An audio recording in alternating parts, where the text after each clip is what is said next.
Assalamualaikum warahmatullahi wabarakatuh.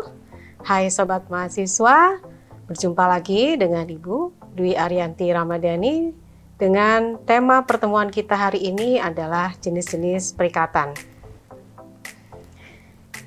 Ada 8 topik ya yang mengenai jenis perikatan yang akan kita bahas. Yang pertama adalah perikatan untuk berbuat sesuatu, perikatan untuk tidak berbuat sesuatu, perikatan bersyarat, dan ketetapan waktu. Kemudian ada perikatan manasuka, perikatan tanggung renteng, perikatan dapat dibagi-bagi dan tidak dapat dibagi-bagi, dan yang terakhir adalah perikatan dengan ancaman hukuman. Baik, kita mulai satu persatu. Yang pertama adalah tentang perikatan untuk berbuat sesuatu. Kalau kita melihat atau membaca pasal 1235 KUH Perdata, maka perikatan itu adalah perbuatan yang bersifat konsensual. Ya, kita lihat di sini bahwa awal mula terjadinya perikatan di mana debitur dan kreditur itu sepakat ya. Kemudian debitur setelah mereka bersepakat menyerahkan barang kepada kreditur, kalau itu perikatannya adalah perikatan jual beli. Kemudian objek dari perikatan adalah barang atau jasa, dan subjek yang dikatakan subjek dalam perikatan di sini adalah debitur dan kreditur. Kemudian di pasal 1236 ya, kemudian kita timbul pertanyaan ya dari pasal ini, bagaimana sih sebetulnya jika debitur tidak memenuhi kewajibannya. Ya, maka berdasarkan pasal 1236 ini, debitur itu wajib ya untuk memberi ganti rugi kepada kreditur jika ia tidak mampu memenuhi kewajibannya. Ini yang disebut dengan prestasi ya. Masih ingat awal perkuliahan kita bicara tentang apa sih sebetulnya prestasi ya dan non prestasi ya, masih ingat ya. Di pasal 1237 dikatakan bahwa sejak terjadi sepakat, maka debitur dan kreditur ini ya adalah para pihak yang terikat pada objek untuk menjadi tanggungan kreditur. Jadi terkait dengan objek menjadi tanggungan kreditur. Ya, jadi di 1237 ini setelah kreditur dan debitur menyatakan sepakat, maka sejak saat itu objek yang diperjanjikan oleh para pihak ini menjadi tanggungan kreditur. Manakala debitur lalai, maka barang menjadi tanggungan debitur sejak lalainya debitur. Selanjutnya, kapan sih debitur itu dikatakan lalai? Maka kita harus melihat di pasal 1238 ya.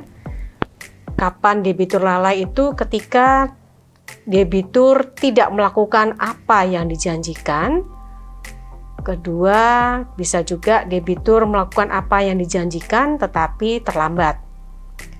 Bisa juga ketika debitur melakukan apa yang dijanjikan tetapi tidak sesuai dengan yang diperjanjikan. Kemudian debitur juga dikatakan lalai manakala melakukan apa yang seharusnya tidak boleh dilakukan berdasarkan perjanjian. Jadi di dalam suatu perjanjian atau kontrak ya, maka klausul di dalam kontrak itu yang harus dipatuhi oleh para pihak, terutama debitur dalam hal ini. Jadi kalau di dalam kontraknya perjanjian itu diperjanjikan untuk tidak melakukan sesuatu, maka ketika dia melakukan sesuatu, itulah dia melakukan prestasi ya, masih ingat. Kemudian apabila di dalam kontraknya dia melakukan sesuatu yang harus sudah ditetapkan mengenai objeknya dan kapan waktu ditunaikannya perjanjiannya, maka apabila barang atau jasa yang diperjanjikan tidak sesuai, maka debitur dikatakan lalai. Nah, perikatan untuk tidak berbuat sesuatu ini bertolak belakang ya, atau lawan dari perikatan untuk berbuat sesuatu. Ya, Anda bisa koreksi, bisa lihat kembali di pasal 1239 sampai dengan pasal 1242 ya di KUH Perdata.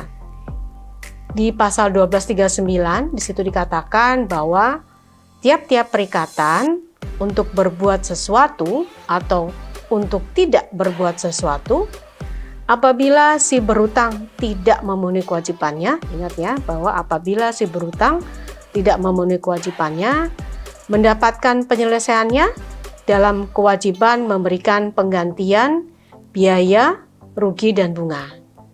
Ya, jadi apabila dalam perikatan itu diperjanjikan bahwa para pihak ini tidak boleh berbuat sesuatu ya, untuk berbuat sesuatu atau tidak berbuat sesuatu.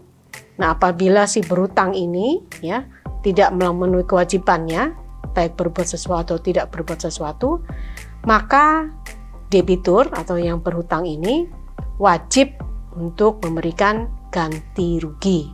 Ya, ganti ruginya berupa ganti rugi biaya dan kerugian itu sendiri serta bunganya.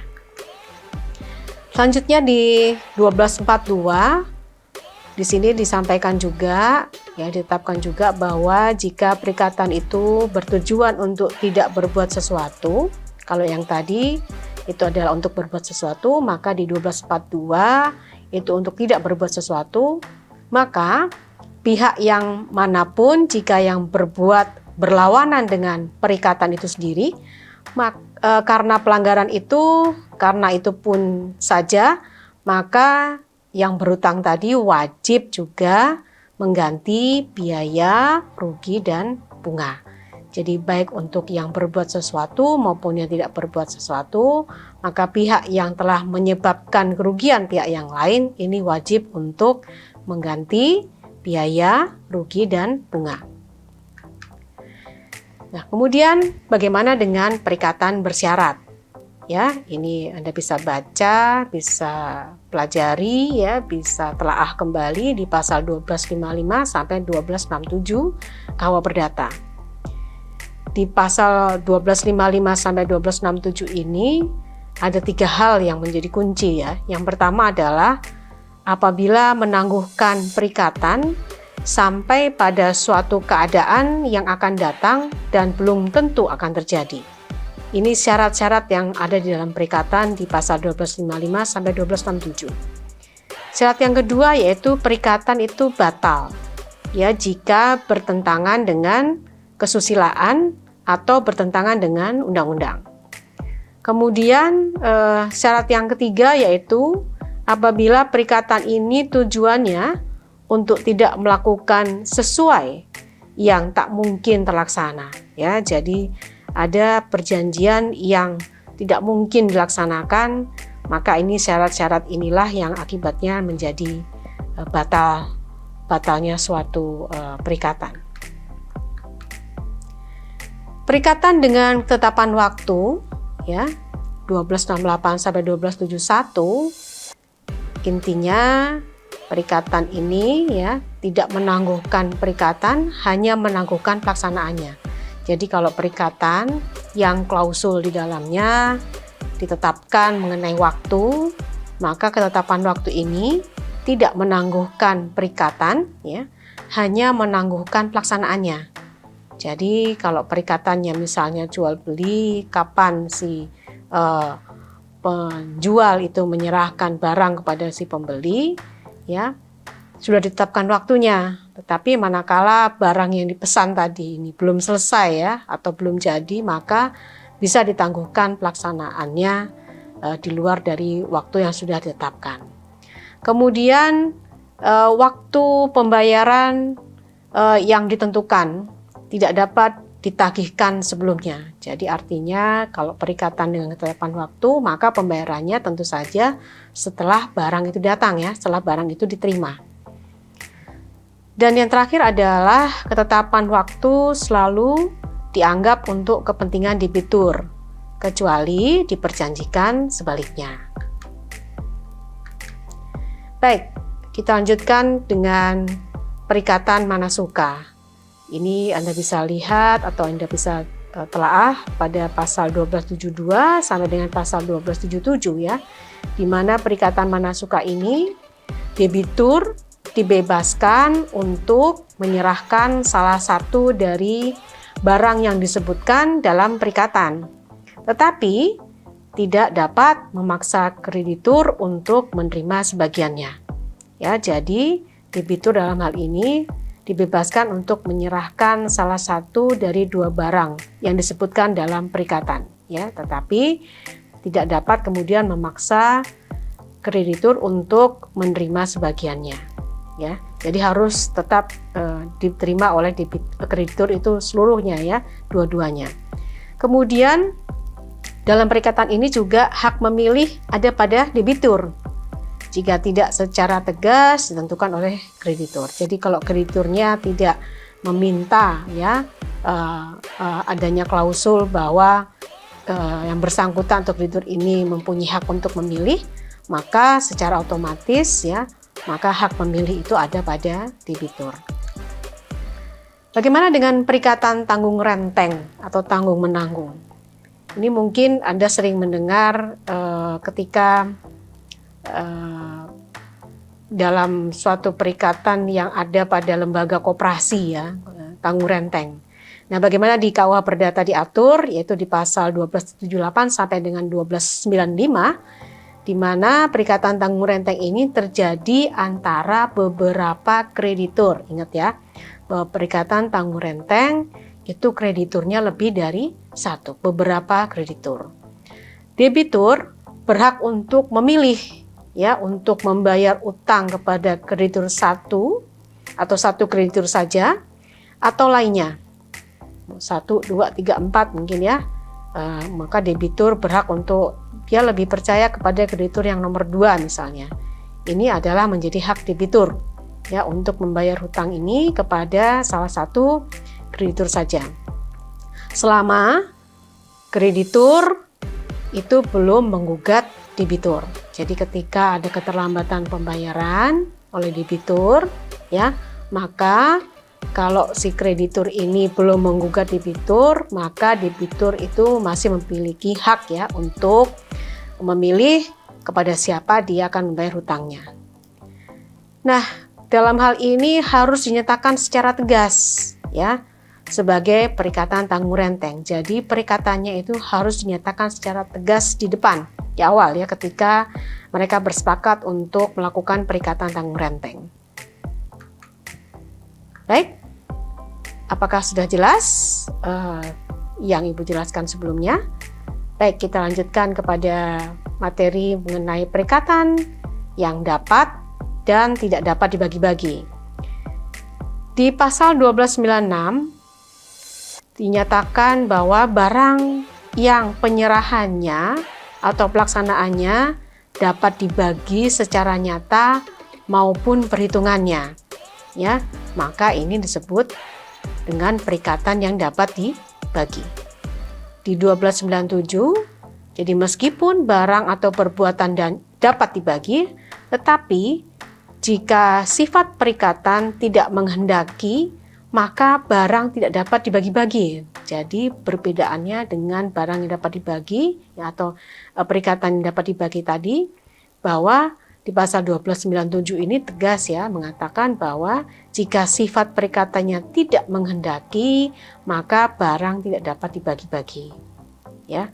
Kemudian di pasal 1301, tiap debitur bersama-sama menanggung hutang yang tidak dapat dibagi-bagi meskipun perikatannya tidak dibuat secara tanggung renteng. Jadi memang ada kemiripannya dengan perikatan tanggung renteng, tetapi pembatasan terhadap perikatan yang dapat dibagi ini adalah di pasal 1301 ini, di mana para debitur tadi, ya, bersama-sama menanggung hutang yang tidak dapat dibagi-bagi meskipun perikatannya tidak dibuat secara tanggung renteng. Ya, ingat tadi kalau yang banyak yang tanggung renteng tadi, maka lebih dari satu, ya, lebih dari satu.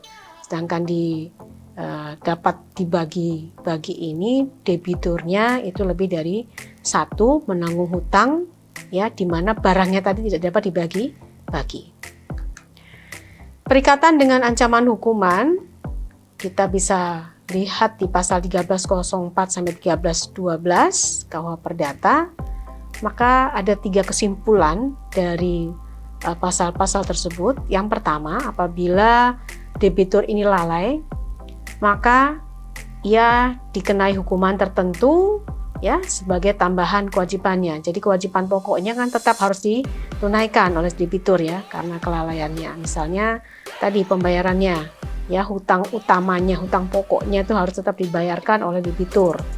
Ya, kemudian yang kedua, batalnya perikatan pokok ya, ini mengakibatkan batalnya ancaman hukuman. Kalau perikatan pokoknya ini batal ya, batal demi hukum. Kalau kita bicara batal itu berarti batal demi hukum ya, maka mengakibatkan batalnya ancaman hukuman. Dan yang terakhir adalah di mana kreditur dapat menuntut dipenuhinya perikatan yang pokok ya, daripada menuntut hukuman jika debitur lalai. Jadi utamanya dalam suatu perikatan itu ya, terutama yang punya klausul ancaman hukuman, maka yang dituntut pertama atau yang diminta pertama untuk tetap ditunaikan oleh debitur adalah dipenuhinya perikatan pokok. Ya, meskipun perikatan pokoknya itu batal demi hukum, tetapi yang dibatalkan, yang boleh dibatalkan adalah ancaman hukumannya. Sedangkan pokoknya tadi tetap harus ditunaikan oleh debitur yang telah lalai. Baik, sampai di sini materi kita mengenai jenis-jenis perikatan. Untuk memperkaya materi atau mendalami materi-materi jenis-jenis perikatan, Anda bisa membaca beberapa referensi. Yang pertama dari Ahmadi Miru, ya, kemudian ada tentu saja referensi utama kita itu adalah Kitab Undang-Undang Hukum Perdata. Kemudian jangan ditinggalkan Pokok-pokok Hukum Perdata oleh Prof. Subekti, dan beberapa artikel-artikel ilmiah yang bisa Anda menjadikan referensi ya untuk mempelajari, karena di dalam referensi-referensi ilmiah ini ya banyak sekali contoh-contoh mengenai beberapa hal yang sudah Ibu sebutkan. Baik, terima kasih. Sampai bertemu pada video selanjutnya. Jangan lupa ya, like, subscribe, dan komen. Ya, kalau ada pertanyaan, tulis di komen di channel YouTube Fakultas Hukum UPN Veteran Jakarta. Salam bela negara.